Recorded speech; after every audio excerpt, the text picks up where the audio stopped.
Hello everyone, and welcome back to some more Seinarukana with me, Phantoms of White. When we last left off, we were once again in the Sephirot, having Narukana do what she does, aka absolutely destroy everything. Got some levels coming in here. And we are going to have Narukana solo this, what are they called, antibodies? Yeah, antibodies.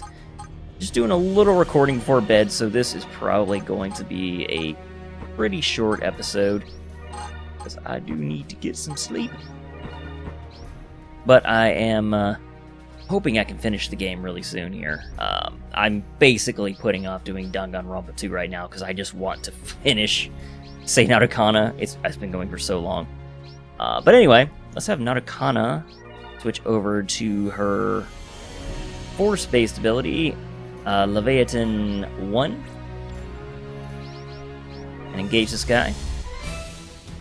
But yeah, I know some people are probably annoyed that there has not been much Danganronpa 2, and this is, I know this episode is far in the future, so Danganronpa 2 is probably back up now, and hopefully consistently, but I just want to focus down one series at this point, so I'm just not going to worry too much about Danganronpa 2 at the moment, but once I finish Seinarukana, my plan is to just totally focus my attention on that, and then from there just do one series at a time from then on, so unless I just get really far ahead and, you know, have a bunch of time for some reason. But anyway, we have once again defeated another one of those guys. Dematerialize, huh? Seems like a pretty good ability, actually. Then we got Buster Typhoon. That's a good ability for Nozomi as well. Raptuna. Frozen Stasis 1. All enemies stasis. Enemy mana charge down. Huh. That is very much like the ability that Edega, I believe, had. Kingdom Cleaver 2! Get hype. We also got Flame Lesser. Wow! Takes 6 mana, though. But good lord, man. Look at that. Wow. Anyway, I'll look forward to getting that in the future, but I'm probably going to get a more practical ability, honestly. That is a 800 force damage attack from Salez. That's different for him. Silent Field 1. Support skills below target level disabled. All strength up, all endurance down, all blue up. Weird. And the target level is 4. So, wow, you could just straight up disable level 1, 2, and 3 support skills. Interesting. Beast Fang 1. It's really strong. That's seriously really, really strong. Obliterate 1. Star Zapper 1. Ooh, and that only takes 4 mana. I'm really leaning towards that at this point, honestly. Endless Corridor 1. All enemies 25% force damage. Takes 5 mana. And Apocalypse 1. All enemies 900 force damage. Takes 5 mana. All enemy skill uses down. It's pretty strong, but it's really not as impressive as I would expect from Narukana, honestly. And Doom Judgment 1. 900... material damage, 5% force. Okay, and that's all enemies. Wow. That is seriously really strong. If I was using her as an all-rounder, I can see this being like a, you know, basically an attack to clear out enemies. But, given the way that I play, which I know is very different from, you know, a lot of people, I am thinking I'm leaning towards just the low mana cost attacks. Actually, they're all 3 or above, aren't they? Yeah, because even Dematerialize is 3 mana. But I am thinking probably going to go with Jatsita here. Star Zapper 1, that is an amazing amount of damage. Jatsita is one of the spirits, or, you know, the characters that I plug in whenever I want to do, you know, mass damage to a lot of groups anyway. So we're basically just upgrading her Flame Shower is the way I'm looking at it. Actually, let's look at this. The strongest spell Jatsita knows. It opens a rift in space to another dimension and calls a meteorite down on her enemies. It's so powerful, but it's so powerful that it can reshape a world or even cause an ice age. Damn. So she tries not to use it very much. That's a good reason. That is really cool, though. Ow. Ooh. Be careful with that one, Justita. I'm gonna have fun reading more of those abilities in the future, too. I probably should have looked at the flavor text for more of them, but, you know. Alright, let's advance. And I guess we're not going to go around to the, to the other islands. I'm actually really glad about that, though. I mentioned before I thought that would be pretty tedious. Really? We just have 3 repeat battles with antibodies? Oh, that's lame. Okay, this is going to be kind of tough. I don't know that Seinarukana is going to be able to do all of this herself, actually.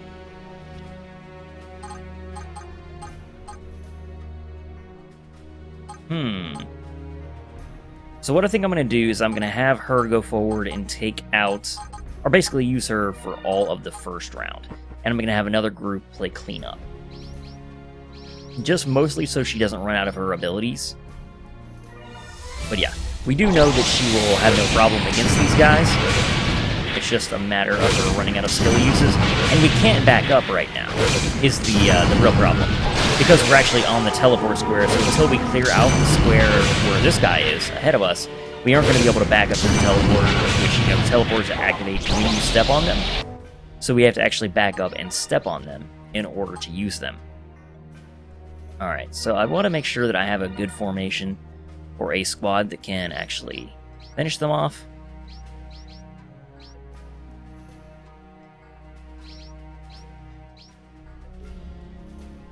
Maybe plug in Euphoria as the defender.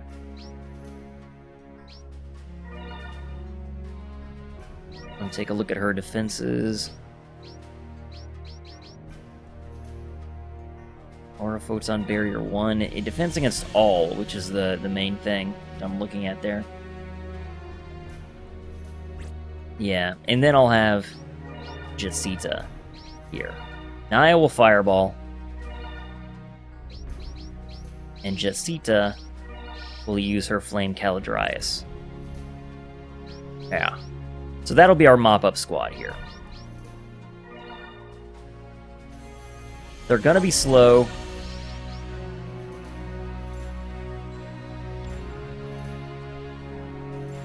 Seinarukana even goes before them again. But I want to reserve her to be able to attack again. So I know they're gonna be... Actually, they're not on a base, are they? Yeah, so they're not actually healing. So, never mind. I was going to say I know they're healing, but they're not. So, instead, let's attack with this squad. Should be able to do some consistent, strong damage. And finish them off pretty quickly. It's important, because these guys are super strong. Got another Eternal Relic. Is it going to be the same one?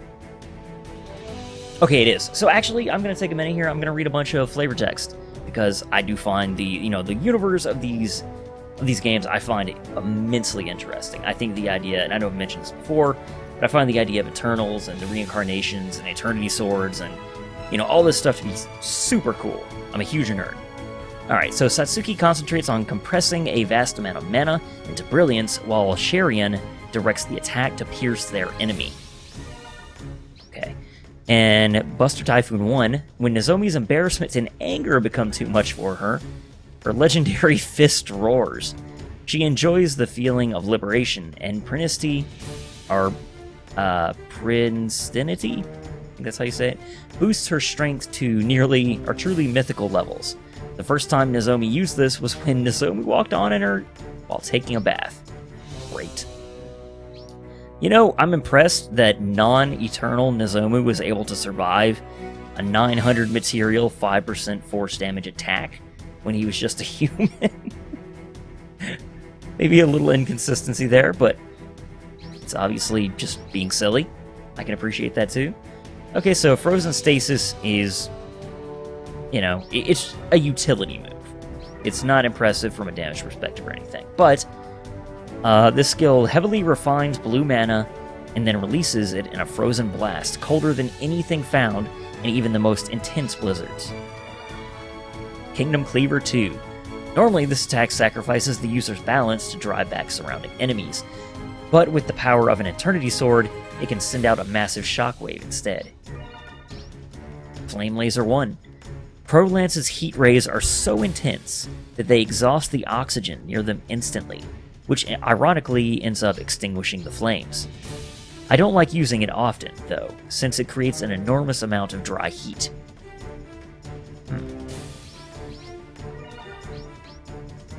Elemental Blast 1. The power of nature usually brings its blessing, but sometimes bears its fearsome fangs. This spell makes green mana in the area go berserk and causes natural disasters like earthquakes and tornadoes. Silent Field 1. Thalia appears neat and tidy, but she's actually very bad at cleaning up after herself, as we read in her profile. I think that was the last episode. She gets especially wrapped up in reading, even though she's not sure why. Her spirit tries to tell her to clean up, but instead she stubbornly decided to never bring anybody into her room. Ever. Oh, that's funny. Beastfang 1. After a leap in the air, Sorluska rockets down faster than the eye can see to attack. He tells others that he used the skill to kill a beast 10 times his size, but that's a lie. It was closer to 50 times his size. He's not very good at math. Oh, that's real good. Okay, Subaru. Subaru uses Blue Sky to launch a barrage of explosive aura photons that twist and break space on impact. The accuracy, speed, and strength required for this attack make it impossible for a regular flesh and blood human to use. Damn. Endless Corridor 1. Nanashi has the ability to manipulate the space around her. She's normally the same size as a regular person, but prefers to shrink the space around herself to appear like a fairy. Really? Interesting. This spell twists space around her enemy to crush everything inside of it. So Nanashi is actually the size of a regular person. Strange. Apocalypse 1. Seinarukana seems temperamental, but she rarely actually gets mad. Her way of showing her irritation is just far beyond any normal person's. It's earth-shattering from the outside, but she soon forgets and moves on. Nobody's seen what happens when she really loses her temper. Yikes. Doom Judgment 1. You know, sometimes I have this strange dream about a girl. She never says anything, but I feel like her name is something like Miyuki. What do you think it could mean? Have I met her before, or is she trying to tell me something? Miyuki. Miyuki. I'm trying to think of someone who could fit that from Celia the Eternal, but, again, it's been a long time since I played that game. It's been probably at least 3 years now since I played it at all, and that was for the channel last time I played it. I stopped that in the middle. I will get back to it. But, yeah, I don't know. No one's coming to mind immediately, just reading that. But, let me know in the comments if I'm totally wrong. I have a terrible memory, as we have discussed. Alright, so let's figure out what we want. I haven't actually really been paying attention, honestly. Kingdom Cleaver 2 is pretty tempting.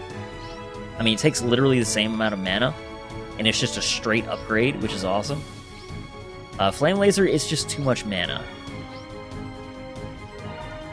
I mean, granted, frankly, it's almost like a guaranteed kill on anything but, like, Defender Red Spirits. In early game, you would even just annihilate them with this skill. So basically, if you chose this, I almost feel like you would just be biding your time for 3 rounds just so you could use this. And that's probably not really a bad tactic, honestly. Because with her magic bonus, this is going to do closer to, probably 3,000... over 3,000 damage, at least. So, yeah, it's wild. Elemental Blast 1. That's right. Silent Field. Beastfang 1. Beastfang 1, I think, is going to be it, man. It's only 2 mana, and it's a big upgrade for Sorluska. So it's just kind of an obvious choice, I feel like. It's just better than Claw Onslaught 2 in almost every way. It does take 2 mana instead of 1. Maybe I get rid of Mountain Strike, because I've never used it to attack an enemy attacker. It's just, you know, focusing down attackers, like, it's a good idea in theory, but usually they have much more HP than you're going to do, and this takes 2 turns to charge.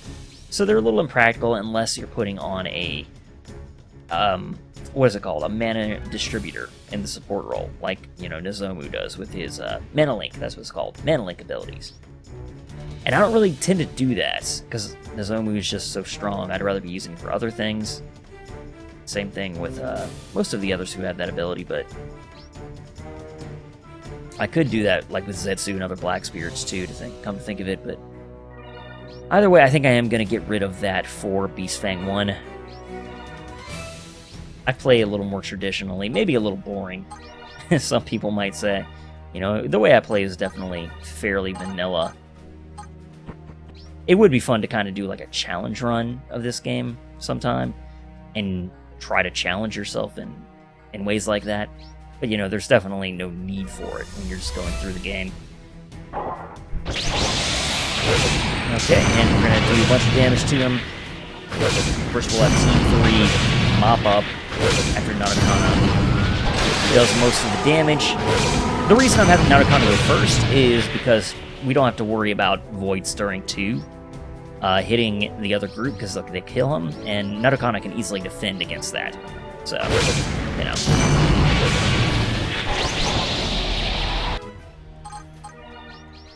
Stand by, stand by, stand by, and you finish them off.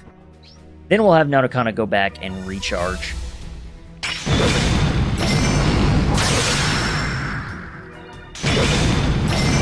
And I think when we get to the Tomb of 1,000 Worlds, when we get back to the center, I imagine that that will probably be the end of this map. I'm not sure, but... Alright, so Silent Field 1. This is another group of new abilities, isn't it? A support skill that chokes the entire area with blue mana at the start of battle, snuffing out all weak support skills, as well as increasing the strength of blue attribute of both friends and foes. It becomes harder to defend against physical attacks. Wait a minute, didn't I just see this? Did I just look at these and I'm just silly? No, okay, I think that was on Dahlia, actually, is where I saw it. Or at least a similar skill. Yeah, I'm pretty sure that's what it was. So Satsuki can also learn that. Revive 1. By refining green mana and injecting it into someone who has lost the ability to fight, it can be given new life. Wow, that's crazy. She can revive an ally? That's wild, man. That seems really powerful. And it only takes 2 mana. Blade Flood 2. Normally, I think I would be actually really tempted by this, but since we went on Reptuna's route, we just straight up have a stronger ability. The only thing is, I guess this does take 2 mana. It does, yeah, and that is a real strong consideration, because you can use it every turn. So actually, I'm really tempted by this. Particularly because, again, we're on Reptuna's route, so I kind of feel like getting skills for her, if she has a good one available, I like to do it. It's also anti-interrupt.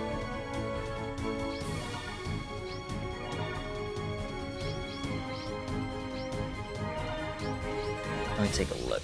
Let's strength up. And it's not like this is much stronger. That might be kind of wasting it. Let's take a look at the other ones. Decaying Curse 2, 800 material defense. That's quite strong, but it's not much stronger than Emperor's Whip, and that also is much more versatile. So I'm not too concerned with that one. Spike Smash. Okay, that's an even attack, but I'm mostly concerned with force attacks for Naya. Vital Extension 1. All allies revive? What?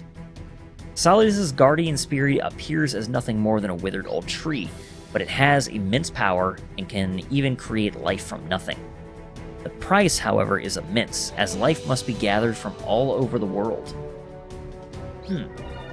Which is to say that it costs a lot of mana, I imagine.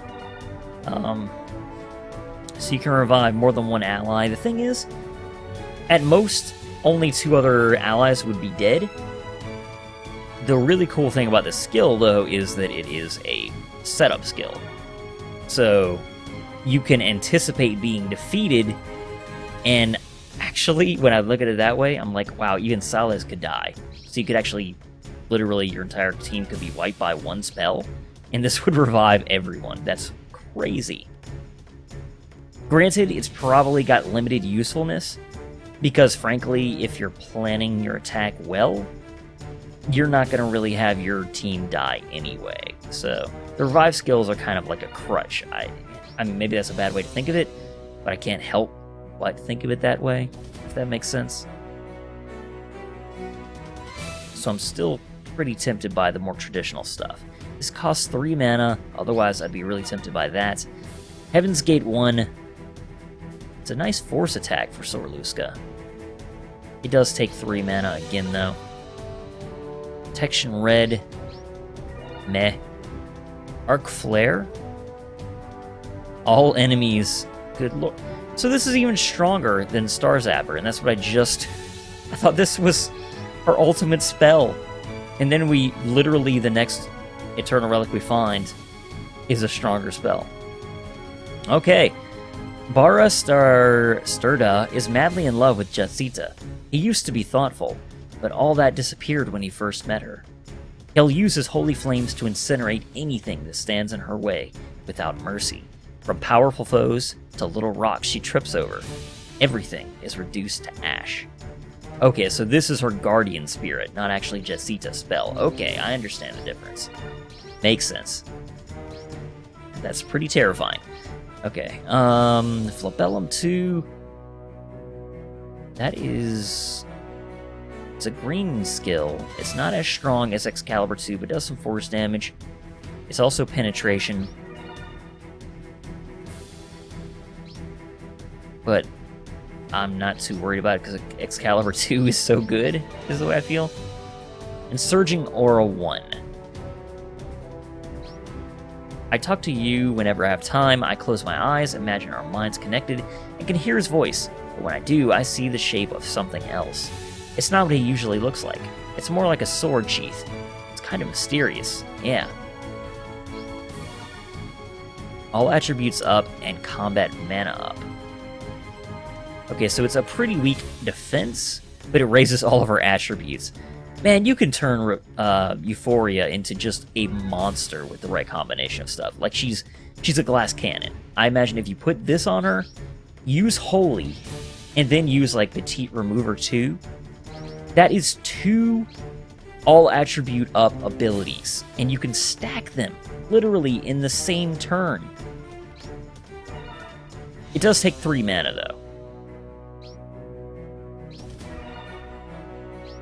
It does take 3 mana. So the first, assuming she was an all-rounder, like literally for a turn, she would just take the full damage, which would be very dangerous.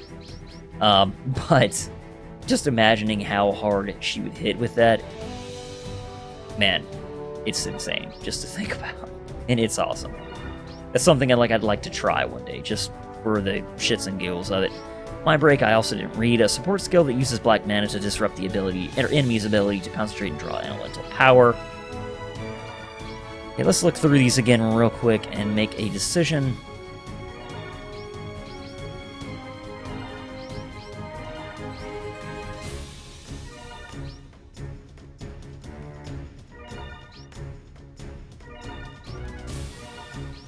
I'll be honest, I'm thinking it's between Blade Flood 2 and Decaying Curse.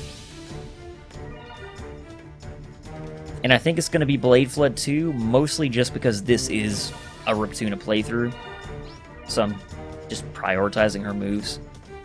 Plus, I just like Reptuna. I mean, obviously, I did just, this was my decision to go onto a route, so clearly I like Reptuna.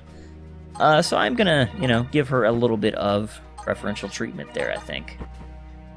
And take that ability. Okay, go ahead and advance. I feel like we've spent most of this episode reading Eternal Relics. And why did I send Team 3 back? Let's send Reptuna back. I mean, I guess Team 3 also did attack. So I'll just have both of them go back. The others can just stand by here. And these two will retreat. They'll recover.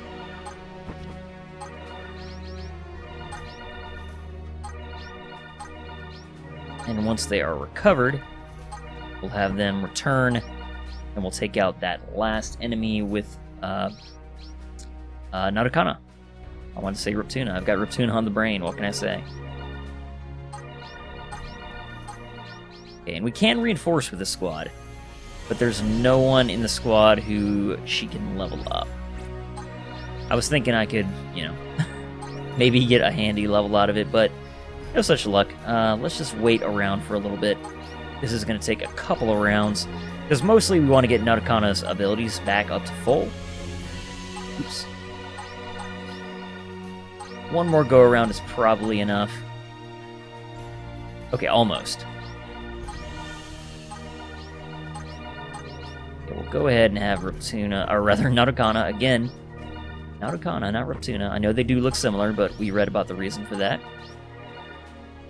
Reptuna was created by Narukana to look like her in order to remind Jirol of her.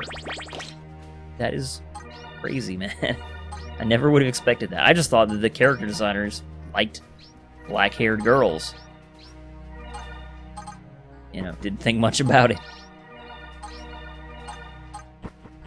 Okay. So, since we've gotten everyone right here before the center of the Sephirot, I think it's a good time to save.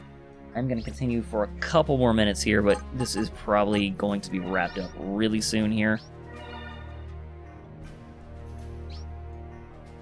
Yeah, we should have a chance to change our formation if we need to before a boss. About to send him in there. I'm like, no. Stand by. This is Reptuna's. Man, Reptuna on the brain. Narukana's job, even. Reptuna's strong, but she's nowhere near Narukana's level. Not mechanically, and not story-wise.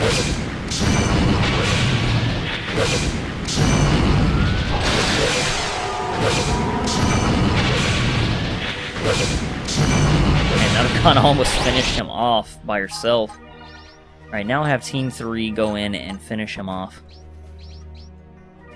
Should be very simple, one-turn finish. Sure enough.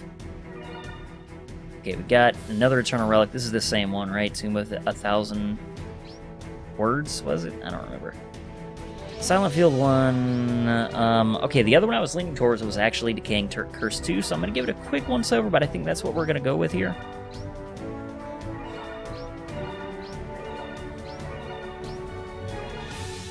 And you can probably tell, but one of the main reasons I'm actually leaning towards those abilities is because they are low mana cost. And I just really tend to prefer low mana cost abilities. Okay, so it's not a counter. There's no reason we'd want to use Gauntlet of Thorns over Emperor's Whip anyway, because that's also a counter. Or Book of the Night. So let's get rid of Book of the Night, because that's just outdated. Super outdated. There we go. And we've taken the center of the Sephirot. Alright, let's continue here for a few minutes. They defeat the antibodies that stand in their way, one after another. Their resolve to save Nozomu has brought their hearts together as one.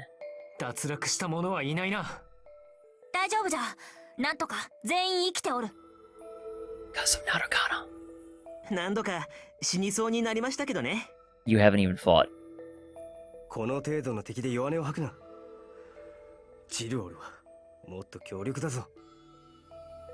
Zetsu looks down at his own sword. His blade reflects his face, a still lake surface. It's full of concern. Is he strong enough to save Nozomu? Indescribable anxiety lurks within him. Only Nanashi knows what's happening to her master. Zetsu has been hiding it from everyone else.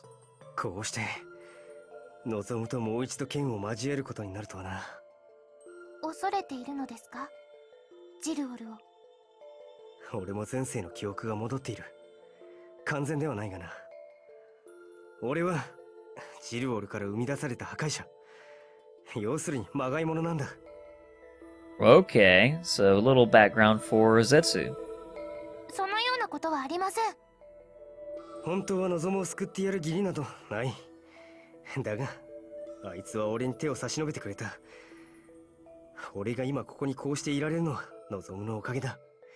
Just don't get yourself killed, Zetsu.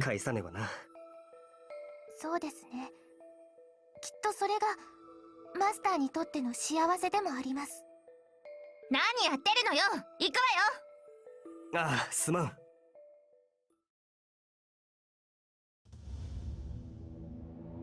Okay, and I think this is where I need to call it for the night, guys. It's literally 2 in the morning. So, alright. Thanks very much for watching. Hope you're still enjoying the series, and I'll see you all next time.